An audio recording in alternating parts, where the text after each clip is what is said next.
حضرت عمار ابن یاسر رضی اللہ تعالیٰ عنہ کے پورے خاندان کو کفار نے گھیر لیا، مارنا پیٹنا شروع کیا، آپ کو بھی، آپ کے بھائی کو بھی، آپ کی والدہ کو بھی، آپ کے والد کو بھی، اتنا مارا کہ لہو لہان کر دیا، زخم پہ زخم کھا کے جی خونے جگر کے گھونٹ پی اور آہ نہ کر لبوں کو سی۔ یہ عشق ہے، کوئی دل لگی نہیں، یہ آزمائش حسن ہے۔ اگر کسی کو راہ خدا میں آئے تو سیدنا عمار ابن یاسر کی والدہ کو اس طرح مارا کہ ان کی ایک ٹانگ ایک اونٹ کے ساتھ باندھ دی، دوسری کے ساتھ باندھ دی، اور پھر ان کو نیزے مارے حتیٰ کہ 2 حصوں میں کٹ گیا وجود، اور وہ باہمت خاتون درد سہتے سہتے اپنے رب کے حضور حاضر ہو گئی۔ پھر ان کے والد کو شہید کیا، کس کے لیے، کس کے نام پر، کس وجہ سے؟ پھر ان کے بھائی کو شہید کیا۔ پھر جناب عمار ابن یاسر وہ سخت صدمے میں تھے، پھر ان کو مار رہے، پھر ان کو مجبور کیا کلمات کفر کہنے کے لیے، ان کے منہ سے نکل گئے، انہوں نے ایسے کلمات کہہ دیے جو معاذ اللہ کفریہ تھے۔ اب اتنا زد و کوف ہوا، تکلیف دی، بول دیا انہوں نے، لوگ دوڑے گئے نبی کریم کی بارگاہ میں، عمار تو معاذ اللہ کافر ہو گئے۔ بات بتانے والے نے تو بات بتا دی، پر جو جواب آیا وہ بڑا نرالا تھا کہ حضور اس نے کفر کیا ہے۔ محبوب فرمانے لگے خاموش ہو جا، عمار سر سے لے کر پاؤں تک ایمان ہی ایمان ہے۔ فرمایا ایمان تو اس کے خون کے اندر، اس کے وجود کے اندر، اس کے لہو کے اندر، جسم کے اندر سرایت کر گیا ہے ایمان، اور جس کے سینے میں، گوشت میں، لہو میں سرایت کر جائے وہ کیسے کافر ہو سکتا ہے؟ لیکن چونکہ انہوں نے مجبوراً یہ کہا تھا، پھر وہ خود دوڑے ہوئے آئے، عرض کی یا رسول اللہ پتہ نہیں کیا حال کر دیا کہ میرے منہ سے کلمات نکل گئے۔ محبوب فرمانے لگے تو کلمات کی چھوڑ، دل کی بتا، دل کی بتا، تیرے دل کی کیفیت کیا ہے؟ عرض کی یا رسول اللہ دل تو ہر لمحے کے لیے ایمان پر مطمئن ہے۔ تو محبوب نے فرمایا کوئی بات نہیں، پھر جان بچانے کے لیے ایسا کرنا پڑے تو حرج ہے، کوئی ڈٹ جائے نہ کفر کرے تو اعلیٰ شہید ہے، لیکن اپنی جان بچانے کے لیے کسی نے مجبور ہو کر صرف زبان سے یہ کلمات کہہ دیے تو حرج ہے۔ جب سورج کی کرنیں چمکی، قربان جائیں کیا نظارہ ہوگا۔ لبیک لبیک کی صدا آ رہی ہے، دیکھ کون رہے ہیں؟ مدینے والے محبوب صلی اللہ علیہ وسلم۔ حضور اس لشکر حسن کو لے کر، اس نور بھرے قافلے کو لے کے، یہ کون ہیں جو حضور کے ساتھ سارے نکلے ہیں؟ یہ کون ہیں سارے؟ یہ وہ فیروز بخت سعادت مند لوگ ہیں کہ ان میں سے جس نے ایک دفعہ بھی ایمان کی حالت میں حضور کو دیکھا اور پھر خاتمہ بالخیر بالایمان کے ساتھ دنیا سے رخصت ہوئے، یہ وہ لوگ ہیں کہ ولی اگر 60 سال بھی سارا دن روزہ رکھے، ساری رات نفل پڑھے، ہر برائی سے بچے، لیکن پھر بھی کسی صحابی کے قدموں کی خاک تک کو نہیں پہنچ سکتا، اور صحابی زیارت سے بنتا ہے، ولی عبادت سے بنتے۔ نبی پاک صلی اللہ تعالیٰ علیہ وسلم کے وہ سارے صحابہ کون ہیں؟ الصحابہ النجوم، یہ حضور کی چاروں جانب یہ چمک رہے ہیں، انہیں خود میرے نبی پاک نے ستارے فرمایا ہے۔ ایک سمت علی، ایک سمت عمر، صدیق ادھر، عثمان ادھر، ان جگمگ جگمگ تاروں میں بھلا مہتاب کا عالم کیا ہوگا؟ اور ہر کوئی فدا ہے بن دیکھے تو پھر دیدار کا عالم کیا ہوگا؟ تو نبی پاک صلی اللہ علیہ وسلم نے یہ وہ موقع تھا، 9 ذی الحج، میدان عرفات، حضور صلی اللہ علیہ وسلم نے ظہر کی نماز ادا فرمائی، اور پھر کچھ توقف کے بعد حضور کے لیے اونٹنی پر کجاوا سجایا گیا۔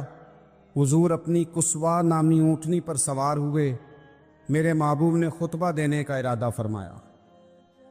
رب کریم نے ارشاد فرمایا، الیوم اکملت لکم دینکم آج میں نے تمہارے لیے تمہارا دین مکمل کر دیا ہے. مکمل ہو گیا دین، اس کے بعد کوئی اور دین نہیں آئے گا. اس آیت نے بتا دیا کہ حضور آخری نبی ہے، دین مکمل ہو گیا. اب کسی اور پیغمبر کی، رسول کی، دین کی، کتاب کی ضرورت باقی. آج میں نے تمہارے لیے تمہارا دین مکمل کر دیا. اور کیا خوبصورت لفظ ہیں قرآن پاک نے فرمایا وَأَتْمَمْتُ عَلَيْكُمْ نِعْمَتِي، اور آج میں نے تم پر اپنی نعمتیں تمام کر دی ہیں، نعمتیں مکمل کر دی. وَرَضِيتُ لَكُمُ الْإِسْلَامَ دِينًا، اور اللہ فرماتے ہیں میں نے تمہارے لیے دین اسلام کو پسند کیا ہے. یہ میری رضا ہے، یہ دین اسلام تمہارے لیے پسند کیا ہے. کوئی بندہ ساری زندگی مخلوق کی خدمت کرے، ساری زندگی رستوں سے کانٹے اٹھائے، ساری زندگی خیر کا کام کرے، کسی کو تکلیف نہ دے، لیکن اگر مسلمان نہیں نا، اگر کلمہ نہیں نہ پڑھتا، تو اس کی ساری عمر کی خیر بھی کسی کام کی نہیں. اس لیے کہ رب فرماتا ہے جڑ دین اسلام ہے، جڑ ہوگی تو پھر شاخیں قبول کی جائیں گی نا. تو اگر جڑ ہی سرے سے نہیں ہے تو خیر کرنے کا معنی. کچھ لوگ کفار کی، مشرکین کی تعریف کرتے ہیں کہ جناب بلے بلے اتنے ویلفیئر کام ہو رہے ہیں. تو یاد رکھو سب سے ضروری جڑ ہے. قرآن پاک میں رب تعالیٰ نے منافقین، مشرکین اور کفار کے اعمال کی بنیاد اس طرح کی بتائی ہے کہ جس طرح پتھر پر تھوڑی گرد پڑ جائے، ذرا ہوا کا جھونکا ہے یا بارش آئے تو پتھر صاف کا صاف ہو جاتا ہے. ان کے اعمال اس طرح کے ہیں. اس خیر کا کیا مطلب کہ جس خیر میں ایمان ہی شامل نہیں؟ جب تک بندہ مومن نہ ہو اس کا کوئی عمل بھی اللہ کی بارگاہ میں قابل قبول نہیں ہوتا. یہ آیت نازل ہو گئی، فرمایا دین مکمل ہو گیا. او میرے بھائیو، خدا را سوچو، کوئی شے مکمل نہیں دنیا میں، کوئی شے. کروڑوں کا مکان بنا لو پھر بھی کوئی نہ کوئی نقص نکل ہی آتا ہے. کوئی دنیا میں شے مکمل ہے ہی نہیں. اگر کوئی شے مکمل ہے تو وہ مدینے والے رسول کا دین مکمل ہے. مکمل، جب ہم کہتے ہیں نا مکمل دین تو لوگ سمجھتے ہیں تو شاید سادی سی بات ہے. یہ وہ والی بات ہے جو دنیا میں کہیں نہیں پائی جاتی. جب یہ آیت نازل ہوئی تھی نا، بخاری میں موجود ہے، ایک بہت بڑا یہودیوں کا عالم حضرت عمر فاروق رضی اللہ تعالیٰ عنہ سے کہنے لگا یہ جو تم پر آیت نازل ہوئی ہے نا کہ دین مکمل ہو گیا، یہ اگر ہم پر نازل ہوتی نا تو جس دن یہ آیت نازل ہوئی ہوتی ہم نے ہر سال اسی دن کو عید بنا لینا تھا کہ دین مکمل ہو گیا. الیوم اکملت لکم دینکم، دین مکمل ہو گیا. ہم تو عید بنا لیتے. تو حضرت عمر کہنے لگے ہم پر بھی بڑا فضل ہے. جس دن آیت نازل ہوئی تھی عرفہ کا دن بھی تھا اور جمعے کا دن بھی تھا. ایک نہیں دو عیدیں تھیں مسلمانوں کی، دو عیدیں تھیں مسلمانوں کی، دو.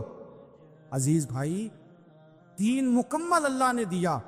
اور حضرت عبداللہ ابن عباس رضی اللہ تعالیٰ عنہ نے تو ایک مقام پہ اس کا ذکر بھی کر دیا. جب ان سے کسی یہودی نے کہا نا یہ آیت ہمیں ملتی تو ہم عید مناتے، تو فرمایا تم ایک مناتے نا، ہماری دو تھیں اس دن. جمعہ بھی تو مسلمانوں کی عید کا دن ہے نا. بہت سارے لوگ ہیں بیچارے جو کہتے ہیں اسلام میں عیدیں صرف دو ہیں، اور وہ بھی صرف پریشانی انہیں عید میلاد النبی والے دن ہوتی ہے، اس کے آگے پیچھے نہیں ہوتی. حالانکہ نبی پاک علیہ السلام نے کہا ہر جمعہ بھی عید ہے، خود حضور نے فرمایا، لیکن وہ اڑ جاتے ہیں کہ نہیں عیدیں صرف دو ہی ہیں. بھائی آپ یہ کہہ سکتے ہیں کہ اسلام کی معروف عیدیں دو ہیں، اپنے معنی اور مفہوم کے لحاظ سے جس کو یوم عید کہا جائے وہ عیدیں دو ہیں. نبی پاک صلی اللہ تعالیٰ علیہ وسلم نے میدان عرفات میں خطبہ دیا. یہ جو واعظ و نصیحت ہے نا، خطبہ، تقریر، یہ دنیا کر رہی ہے، کرتی رہے گی، کرتی چلی آئے گی. اور اس کو میرے نبی پاک علیہ السلام نے پسند فرمایا. خیر کی بات کرنے والے کو حضور نے دعا دی. محبوب فرمانے لگے اللہ جو میری حدیثیں یاد کر کے آگے پہنچائے اس کے چہرے کو تر و تازہ رکھنا. یہ ابلاغ دین بہت بڑی بات ہے اگر کوئی خلوص نیت سے کرے. لیکن کائنات ارضی میں وہ جو حضور کا خطبہ حجۃ الوداع ہے، وہ دستور ہے، وہ منشور ہے۔ انسانی حقوق پر اس سے بڑا چارٹر نہ پہلے کبھی تھا نہ قیامت تک دوبارہ بن سکتا ہے۔ اس کو خطبہ حجۃ الوداع کیوں کہتے ہیں؟ ایک تو مطلب یہ کہ حضور نے یہی آخری حج کیا، اور دوسری بات یہ تھی کہ اس خطبے کے تھوڑے ہی عرصے بعد میرے نبی پاک نے وصال ظاہری فرمایا، اور اس خطبے کو رسول پاک صلی اللہ تعالیٰ علیہ وسلم نے شروع کہاں سے فرمایا؟ یہ خطبہ دیکھیں شروع کہاں سے ہو رہا ہے۔ انسان دنیا میں ملتا بھی ہے، جدا بھی ہوتا ہے۔ یہ جو جدائی کا وقت ہوتا ہے نا، جدائی کا، شاید بڑی سوچ سمجھ کے کہا تھا حضرت میاں صاحب نے، بڑی غور کر کے انہوں نے کہا تھا کہ دریا کنڈے روخ نہ لائیے، جو آوے روڑ جاوے۔ آپ میدان میں درخت لگاتے ہیں تو کبھی پھل گرتا ہے تو زمین پہ گرتا ہے، اٹھا لیتے ہیں۔ اگر دریا کے کنارے ہو تو وہ تو دریا میں گرے گا اور روڑ جائے گا، چلا گیا، بہہ گیا۔ فرمانے لگے دریا کنڈے روخ نہ لائیے، جو آوے روڑ جاوے، تے پردیسی نال نہ یاری لائیے، او دا جدوں دل کرے ٹر جاوے، وہ تو چلا جاتا ہے۔ یہ خطبہ شروع کہاں سے ہو رہا ہے؟ یعنی ابھی آغاز کلام ہے، بات آگے آئے گی، آغاز کلام ہے۔ میں کہہ چکا ہوں ولی شاید عبادت کر کے بنے، تقوی اختیار کر کے بنے، ولی اللہ کی حرام کردہ ہر شے سے اجتناب کر کے بنے، وہ جس میں شبہ ہے اس سے بھی بچے تو پھر ولی بنے۔ لیکن صحابی تو حضور کی زیارت سے بنتا ہے نا، نبی پاک کی زیارت سے بنتا ہے، اور صحابہ تو وہ صحابہ تھے جن کی ہر صبح صبح عید ہوتی تھی، خدا کا قرب حاصل تھا، نبی کی دید ہوتی تھی۔ وہ تو اس طرح کا ماحول تھا کہ نبی پاک نے فرمایا حضرت ابو ہریرہ سے یہیں بیٹھے رہتے ہو، تھوڑا ذرا کبھی کوئی کام بھی کر لیا کرو، وقفے سے ملنے سے محبت بھی بڑھتی ہے۔ تو حضرت ابو ہریرہ اٹھے اور ستون کے پیچھے سے ہو کے واپس آ گئے۔ فرمایا آ گئے ہو؟ عرض کی حضور دل ہی نہیں لگتا تو جائیں کہاں؟ وہ جو حضور سے آ کے کہتے تھے نا یا رسول اللہ صلی اللہ علیہ وسلم، حضرت صوبان بن مالک، حضور نے فرمایا پریشان پریشان دکھائی دیتے ہو، کہا یا رسول اللہ ایک بات پریشان کرتی ہے۔ کہا وہ کیا؟ عرض کی حضور دل بے چین ہوتا ہے تو زیارت کو آ جاتا ہوں، آج ایک عجیب خیال آیا، عجیب خیال آیا، اور اس نے عجیب رنگ طبیعت میں بھر دیا ہے۔ فرمایا تمہیں کیا خیال آیا؟ عرض کی یا رسول اللہ صلی اللہ علیہ وسلم آج خیال آیا ہے کہ صوبان ہے تو حضور کا غلام ہے، جنت تو حضور کے صدقے ملے گی، لیکن یہ ہے کہ حضور تو ہوں گے نا نبیوں کے ساتھ، تجھے ملے گی پر ملے گی تو غلاموں کے محلے میں نا۔ دل میں خیال آیا کہ وہاں زیارت بھی ہوگی کہ نہیں؟ او جنت میرے کس کاری جتھے یار نظر نہ آوے، زیارت بھی ہوگی کہ نہیں؟ حضور کی بارگاہ میں جب حضرت صوبان نے عرض کی تو رب کریم نے فرمایا محبوب جو تیری اور تیرے رب کی اطاعت کرے نا، اولئک انعم اللہ علیہم من النبیین والصدیقین والشہداء والصالحین، فرمایا ان کو اللہ نبیوں کے، صدیقین کے، شہداء اور صالحین کے ساتھ ہی جنت میں اکٹھا فرمائے گا۔ وہ اکٹھے رہے۔ تو جن کو تو جنت میں بھی حضور کی زیارت کے بغیر چین نہیں تھا، ان کو حضور نے خطبہ حجۃ الوداع شروع کرتے وقت پہلا جملہ پتہ کیا کہا؟ حضور اونٹنی پہ ہیں، احرام باندھا ہوا ہے، 1,40,000 کم و بیش غلام سامنے کھڑے، عرفات کا میدان۔ محبوب فرمانے لگے پہلا جملہ، جو درد والے تھے وہ تڑپ گئے، یہ سارے درد والے تھے لیکن کچھ زیادہ مزاج شناس تھے۔ محبوب نے پہلا جملہ کہا، حضور فرمانے لگے لوگو جس طرح آج اکٹھے ہوئے ہیں شاید اس کے بعد دوبارہ ہم اکٹھے نہ ہوں۔ پہلا اعلان ہی کر دیا کہ یہ تمہارے ساتھ جو آج خطبہ ہے نا، اس میں اشارہ دے دیا کہ دوبارہ نہیں جمع ہوگے، اگلا حج نہیں کرنا، بس ختم ہوئی بات۔ یہ آخری پہلی بات ہی حضور نے یہ بیان۔ اب وہ اتنے دل نرم ہو گئے حضور کی بات سن کے، آنکھوں میں آنسو اس طرح آ گئے، طبیعت کا ملان اتنا بڑھ گیا کہ ہر ایک کا دل کشکول بن گیا، ہر طرف سے آہیں اور سسکیاں ہیں کہ حضور کے وہ جملے یوں صحابہ لے رہے تھے جب آپ سے کوئی کہہ دے کہ بھائی یہ وقت بس آخری ملاقات کا ہے، تو پھر انہوں نے وہ تو حضور کی ہر بات ہی توجہ سے سنتے تھے، پر یہاں جو انداز بن گیا وہ انوکھا بن گیا۔ فرمایا شاید دوبارہ ملاقات نہ ہو۔ پھر میرے کریم محبوب صلی اللہ تعالی علیہ وسلم نے فرمایا جس طرح تمہارے لیے یہ شہر حرمت والا ہے، مکہ حرمت والا ہے نا، ایک نیکی کرو تو مکے میں 1,00,000 کا ثواب، حرم مکہ میں ایک گناہ کرو تو وہ بھی 1,00,000 لکھا جاتا ہے، حرمت والا ہے، بڑی عزت والا ہے۔ فرمایا جس طرح یہ گھر عزت والا ہے کعبہ، جس طرح یہ شہر عزت والا ہے، فرمایا جس طرح آج کا دن حرمت والا ہے۔ مسلمانوں میں تمہیں بتا کے جا رہا ہوں، تمہیں سمجھا رہا ہوں، اسی طرح میں نے تم سب پر ایک دوسرے کے مال اور عزت کو حرمت والا کر دیا ہے۔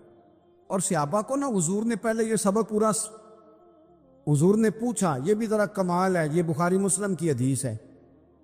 حضور نے صحابہ سے پوچھا 9 ذی الحجہ ہے، جمعے کا دن ہے، ذی الحج کا مہینہ ہے، سب کو پتہ ہے، دیکھیں نا آپ جمعہ پڑھنے ہیں تو میں آپ سے کہوں کہ آج کون سا دن ہے تو آپ کہیں گے جناب جمعہ ہے، عجیب آدمی ہے جمعہ پڑھا رہے ہو، لیکن جو صحابہ کا انداز ہے وہ اور ہے۔ حضور نے پوچھا آج یہ کون سا مہینہ ہے؟ یہ ادب ہے، یہ مقام ہے، یہ وہ مقام ہے جہاں بہت سارے صرف عقل والے بندے جو ہوتے ہیں نا وہ بیچارے گرتے پڑتے ہیں، کہتے ہیں جی بات آتی ہو تو بتانی چاہیے، یہ کیا بات ہوئی جی بندہ بولے ہی نا، یہ کیا لیکن کچھ لوگ ایسے ہیں جن کا دھارہ ادب کچھ اور ہوتا ہے، انہیں ڈھیروں باتیں بھی آتی ہوں تو ہر جگہ بات کرنے کی نہیں ہوتی، سب جگہ کہانیاں سنانے کی نہیں ہوتی۔ حضور نے فرمایا کون سا مہینہ ہے؟ قربان جائیں بھیا کو زبان ہو کے کہنے لگے واللہ و رسول عالم، اللہ جانے اللہ کا رسول جانے، سانو تے قید سجن دا گہنا ہے، او جنج رکھے اساں اونج رہنا ہے، ہمیں کیا پتا؟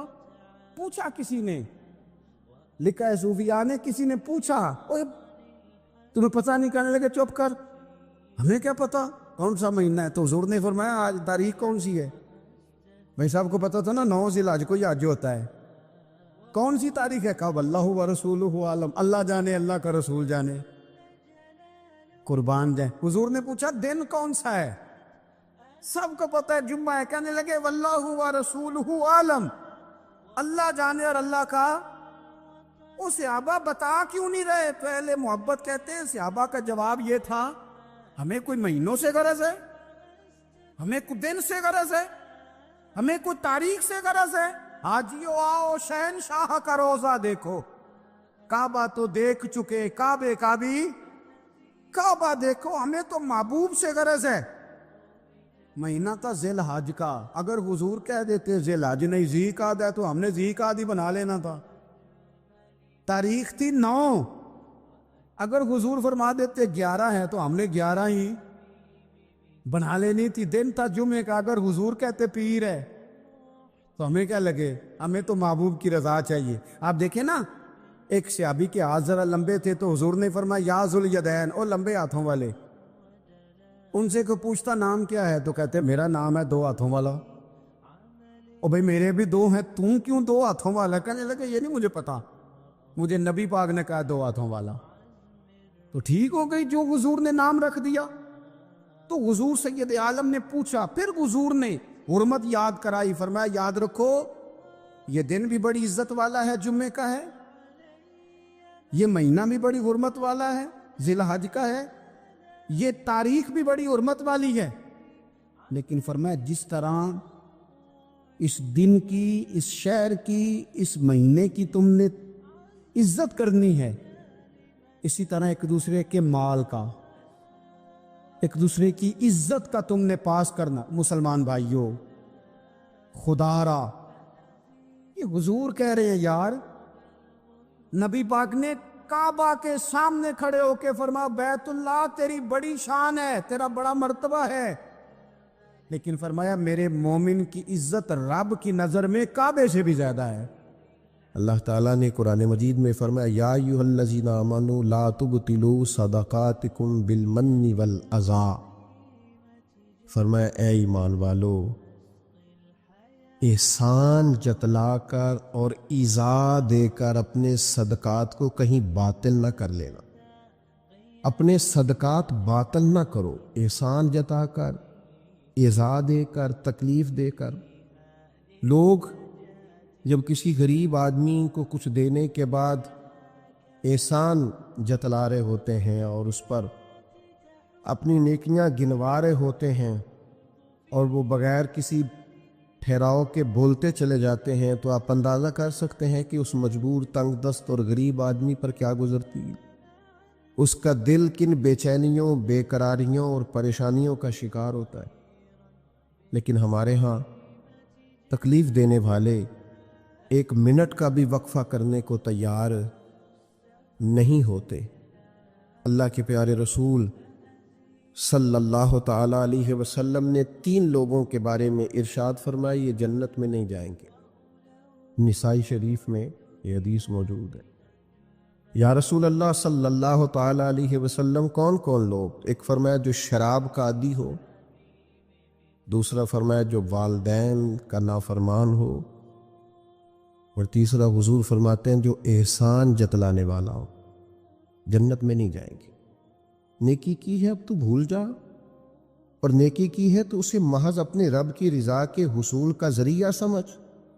تو احسان جتلا رہا ہے، یہاں تک کہ والدین کے ساتھ، بہن بھائیوں کے ساتھ، دوست احباب کے ساتھ، قریبیوں کے ساتھ نیکی کر کے بھی لوگ احسان جتلاتے ہیں، ضائع ہو جاتی ہیں نیکی۔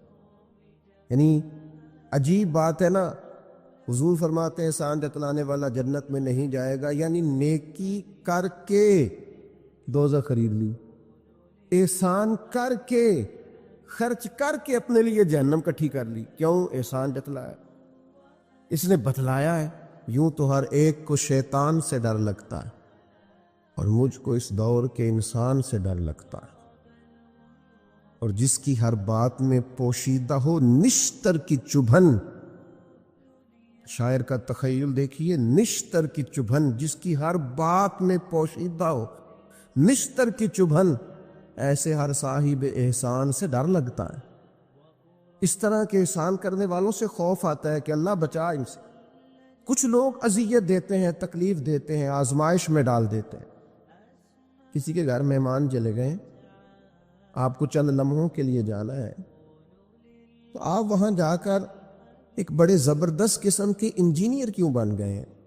یہ دیوار پہ کیا کام کرایا ہے، یہ کس سے کرایا ہے، یہ اگر آپ کو میں ایک بندہ بتاؤں، اگر فلاں سے آپ کام، بھئی آپ کو تو بطور مہمان بلایا گیا ہے، آپ کو کس نے کہا ہے کہ آپ کو انجینئر کے طور پہ دعوت دی ہے؟ آپ آئے ہیں، تشریف رکھیے، اور جتنی دیر آپ کو کہا جاتا ہے آپ بیٹھیے، اور پھر اس پر تبصرہ ہے، یہ فرنیچر کہاں سے لیا ہے، یہ قالین کہاں سے آیا ہے، اتنے سوال جواب۔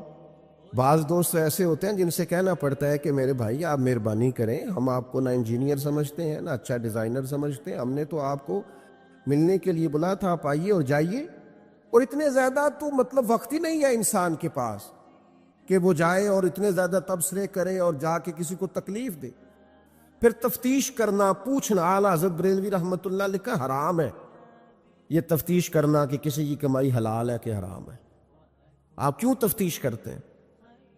کس نے اجازت دی آپ کو جاسوسی کریں؟ آپ تکلیف دے رہے ہیں سامنے والے کو۔ کیا کرتے ہیں، کیا کماتے ہیں، کہاں سے؟ میرا رب ہے جس نے سب کے پردے رکھے ہوئے ہیں۔ اب کیوں ایسی حرکات کرتے ہیں جس کی بنیاد پر جناب کا ذریعہ آمدن کیا ہے؟ میرا ذریعہ آمدن یہ ہے کہ آپ دے جاتے ہیں تو میں کھا لیتا ہوں۔ آپ اپنا ذریعہ آمدن کی فکر کریں، آپ دوسروں پر کیوں اس قدر زیادہ بوجھ ڈالتے ہیں؟ اور پھر کھانا سامنے رکھا جاتا ہے، یہ میں نہیں کھاتا، تو آپ کو جو کھانا تھا گھر سے لے آتے، کیا یہ اچھا ہوتا؟ یہ میں ایک زمانہ ہو گیا جی میں نے یہ نہیں کبھی کھایا، تو کیا کھاتے ہیں آپ؟ مجھے سالوں بیت گئے ہیں سفر کرتے ہوئے، اور میرے ساتھ پوری جماعت نے سفر کیا، ہفتوں میں گھر سے باہر رہا ہوں، کوئی ایک شخص نہیں، ایسا تو نہیں کہ ساری چیزیں طبیعت کو پسند ہوتی ہیں، لیکن کوئی ایک شخص نہیں بتا سکتا کہ کبھی میں نے کہا ہو یہ مجھے پسند نہیں، میں نے نہیں کھانا، لے جائیں آپ، یہ میری طبیعت نہیں۔ کیوں؟ میں ایک دفعہ اپنے حضرت صاحب کے ساتھ تھا، ایک جگہ پہ کھانا آیا تو میں نے گھر والوں سے کہا نمک دیجئے گا ذرا، تو حضرت صاحب فرمانے لگے بیٹا آپ نے وہ حدیث نہیں پڑھی کہ حضور نے فرمایا کھانا پسند نہ ہو تو چھوڑ دو لیکن عیب نہ نکالو؟ فرمایا کس موسم کے اندر انہوں نے کھانا پکایا ہے اور تم نے انہیں یہ کہہ دیا تمہیں نمک ہی نہیں ڈالنا آتا؟ فرمایا ان کے گھر کا ذائقہ ہے، وہ کم کھاتے ہو، تم تھوڑا زیادہ کھاتے ہوگے نمک، بعض لوگ ذرا کم کھاتے ہیں، بات تم نے یہ کس طرح کی حرکت کی ہے؟ وہ بیچارے جا کے پہلے وہ ڈانٹے گا کہ تم نے نمک ہی نہیں صحیح ڈالا، وہ نمک مانگ رہے ہیں، کیا ضرورت تھی؟ تھوڑا سا۔ وہ حضرت سلمان فارسی رضی اللہ تعالیٰ عنہ کے گھر میں مہمان آ گئے، آپ نے کھانا رکھا تو وہ صاحب کہنے لگے کبھی پودینے کی چٹنی ہو جاتی نا، تو اب ان کے پاس پیسے نہیں تھے، ان کا لوٹا تھا ان کے پاس پیتل کا یا لوہے کا، لے جا کے گروی رکھا کسی کے ہاں، یہ وضو کے لیے رکھا ہوا تھا جناب سلمان فارسی نے، پھر وہ لوٹا گروی رکھ کے پیسے لائے، اس کا پودینہ خریدا اور لا کے مہمان کو دیا، تو مہمان کہنے لگا جی اللہ کا شکر ہے ہم قناعت پسند ہیں، جو مل جائے کھا لیتے ہیں۔ یعنی ایک تو یہ کہ پہلے فرمائش کر دی اور اس کے بعد نیک بننے کا ڈھونگ بھی رچایا۔ ابھی کچھ لوگوں کا طریقہ ہوتا ہے وہ سارا کچھ کرنے کے بعد نا، یعنی 2.25 گھنٹے غیبتیں کرنے کے بعد کہنے چلو سانوں کی لگے، بھئی آپ 15 منٹ ہی رہ گئے تھے، 2 گھنٹے پورے ہونے لگے تھے، ساری تو کر لی آپ نے، اب پیچھے بچا کیا ہے؟ تو وہ کہنے لگے جی میں قناعت پسند ہوں، جو مل جائے کھا لیتا ہوں۔ تو حضرت سلمان فارسی ناراض ہوئے، جلال میں آپ فرمانے لگے اگر تم قناعت پسند ہوتے تو میرا وضو کا لوٹا آج گروی نہ پڑا ہوتا، تم قناعت پسند ہو، اوپر سے جھوٹ بولتے ہو۔ لیکن تکلیف دینا، اذیت پہنچانا، ذہنی طور پر کسی کو ٹارچر کرنا، میری اب کبھی طبیعت خراب ہو جاتی ہے نا جی، تو چونکہ محبت کرنے والوں کی لسٹ لمبی ہے، طبیعت خراب ہو جاتی ہے تو میں بتاتا نہیں، کتنے کتنے دن خبر نہیں ہوتی، میری خواہش ہوتی ہے۔ پچھلے دنوں بھی ایک پورا دن ہاسپٹل میں گزارنا پڑا، میں نے بتایا نہیں، افواہ تھی کہ میری طبیعت خراب ہے، لوگوں نے پوچھ پوچھ کر بیمار کر دیا، نئے سرے سے بتانا پڑتا ہویا کی سی۔ اور پھر کچھ تو اتنے خاص محبت کرنے والے ہوتے ہیں کہ انہیں پوری ڈیٹیل چاہیے ہوتی ہے پس منظر سمیت۔ آپ حضور علیہ الصلوۃ والسلام نے فرمایا بہترین عیادت وہ ہے جو جلدی ہو، نہیں تھوڑی دیر کے لیے مریض کے پاس جائے، یہ بہقی میں حدیث موجود ہے، بہترین عیادت، بہترین تیمارداری وہ ہے جو جلدی ہو، فٹافٹ آپ آئیں، تھوڑی دیر بیٹھے اور چلے جائیں۔ اتنی تفصیلات، پھر 7 نسخہ جات، پھر یا کچھ لوگ تو ایسے ہوتے ہیں جو اتنا ڈرا جاتے ہیں بیمار آدمی کو کہ وہ جلدی فوت ہونے والا ہو جاتا ہے، اس کہتے ہیں فلانے کو بھی یہ مرض تھا بیچارہ، 4 بچے فوت ہو گیا۔ آپ کو تو کہا تھا تسلی دیتے، مریض سے دعا کراتے، پھر ضد کریں گے، اصرار کریں گے، یہ کھا لیں، کھائیں گے تو اٹھیں گے، تھوڑا سا تو لیں۔ اللہ کے بندے، نبی کریم علیہ السلام نے فرمایا بیمار سے ضد نہ کرو، اسے اللہ کھلا پلا دیا کرتا ہے۔ تم ضد کر رہے ہو، اصرار کر رہے ہو، تکلیف دے رہے ہو، اذیت پہنچائی جاتی ہے۔ بڑے درویش آدمی تھے حضرت سری سختی، کبھی کسی سے سخت جملہ نہیں کہا۔ آپ بیمار تھے، ایک صاحب تیمارداری کرنے آ گئے، تو آپ کا خیال تھا کہ وہ ہو گئی تیمارداری، وہ جائیں۔ کئی لوگ ان کے بعد آئے چلے گئے لیکن بیٹھے ہوئے ہیں، جا ہی نہیں رہے۔ تو حضرت سری سختی رحمۃ اللہ تعالیٰ علیہ، اب بعض دفعہ مروت ایسی ہوتی ہے کہ بندہ اپنی زبان سے معزز آدمی کہہ نہیں پاتا، لیکن وہ چونکہ تکلیف میں تھے، سردی کا موسم تھا تو دروازہ کھلا رہ گیا، تو وہ صاحب کہنے لگے حضور دروازہ بند کر دوں، ٹھنڈ آ رہی ہے؟ تو فرمانے لگے کر دیجئے، لیکن اگر کبھی باہر سے کر دینا تو ذرا زیادہ بہتر ہو جائے۔ معنی یہ تھا کہ آپ تشریف لے جائیں، چلے جائیں نہیں کہتے بزرگ۔ آپ کچھ لوگ ایسے ہوتے ہیں انہیں رخصت بھی ذرا اعزاز کے ساتھ کرنا پڑتا ہے، آپ تشریف لے جائیں اور دروازہ باہر سے بند کر دیں تاکہ ہوا بھی نہ آئے اور آپ جیسا کوئی پکا مہمان دوبارہ بھی نہ آئے۔ تشریف لے جائیں، تکلیف نہیں دیں، اذیت نہ دیں کسی شخص کو کسی بھی طرح سے پریشان۔ ایک ہمارے ہاں اور بڑا مسئلہ ہے، میں تو مذاق کر رہا تھا۔ مذاق کیا ہوتا ہے؟ مذاق تو جاہلوں کا کام ہے۔ کہ موسیٰ علیہ السلام کی قوم نے کہا کہ ایک شخص کا انتقال ہو گیا ہے تو ہمیں بتایا جائے کس نے قتل کیا ہے، تو جناب موسیٰ علیہ السلام نے فرمایا گائے ذبح کرو۔ تو ان لوگوں نے کہا آپ ہم سے مذاق کرتے ہیں، اتتخذون ہزوا، آپ ہم سے مذاق کرتے ہیں؟ تو فرمایا اعوذ باللہ ان اکون من الجاہلین، میں اللہ کی پناہ چاہتا ہوں کہ میں جاہلوں میں سے ہو جاؤں۔ مذاق کرنے کو جناب موسیٰ نے قرآن مجید کا پہلا پارہ کہتا ہے جاہلوں کا کام کہا ہے۔ مذاق ٹھیک ہے، دل لگی ٹھیک ہے، یعنی آپ خوش طبی کریں۔ مذاق تو کسی کے عیب کا ہوتا ہے، تیری آنکھ کس طرح کی ہے، تیری ناک چپٹی ہے، یہ مذاق ہوتا ہے۔ کسی کے رنگ کو لے کر، کسی کے قد کو لے کر، کسی کی توتلی زبان کو لے کر، یہ جاہلوں کی علامت۔ آپ دل لگی کریں، حضور بھی دل لگی فرماتے، مسکراتے دل لگی کریں، اس میں کسی کو تکلیف نہیں ہوتی، کسی کا عیب نہیں اچھلتا، کوئی بات ایسی خوشی کی آپ اس پہ خوش ہو جائیں۔ لیکن آپ یہ جو رویے ہمارے ہاں پائے جاتے ہیں یہ مذاق ہے، اور مذاق شریعت میں جاہلوں کی علامت ہے۔ حضور فرماتے ہیں قیامت والے دن وہ لوگ جو لوگوں کا مذاق اڑاتے تھے، تکلیف دیتے تھے، قیامت والے دن ان کے ساتھ یہ معاملہ ہوگا کہ جنت کا دروازہ ان کے لیے کھولا جائے گا، پھر بند کر دیا جائے گا، پھر کھولا جائے گا، پھر بند کر دیا جائے گا، پھر کھولا جائے گا، اور پھر دوبارہ وہ کہیں گے یہ کیا ہو رہا ہے؟